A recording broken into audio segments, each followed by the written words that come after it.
DJ Alok Babu Basti happy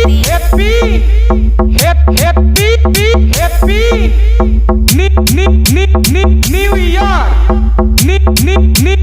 new year happy new year happy new year happy new year happy. Raj Patel DJ के तरफ से new year की हार्दिक शुभकामनाएं। DJ Alok Babu Basti happy new year happy new year happy new year happy new year happy new year happy new year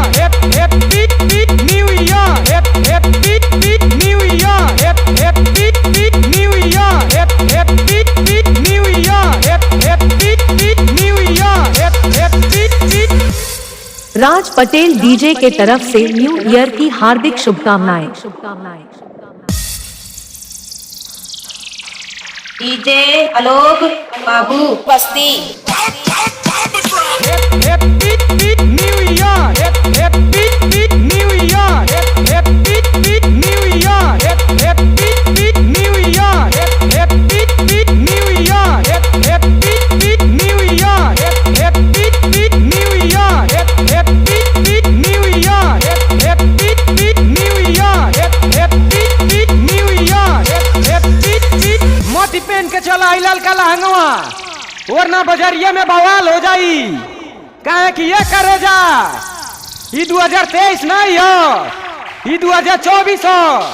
तो के देख के लइकन में मार happy new year happy new year happy new year happy new year happy new year happy new year happy new year happy new year happy new year happy new year happy. नाचा नाचा नाचा सोना आज हुए happy new year.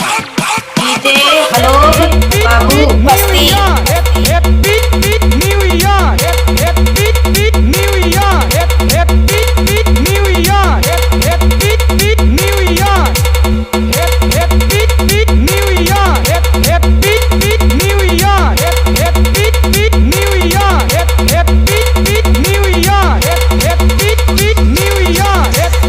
ना कट्टा ना बंदूक ना डर बाटे केस के आ जबले नाचब तबले नचाइबे सोना। काहे कि लइका है उत्तर प्रदेश के। नाचा नाचा नाचा सोना happy new year happy new year happy new year happy new year happy new year happy new year happy new year happy new year happy new year happy new year happy. तू कहबू त ना खाई मुर्गा ना पिया beer. ए हमार सोना बस एक बार दिल से बोल दिया happy new year. DJ Alok Babu Basti happy happy happy new year new year happy new year happy new year happy new year happy. Raj Patel DJ के तरफ से न्यू ईयर की हार्दिक शुभकामनाएं।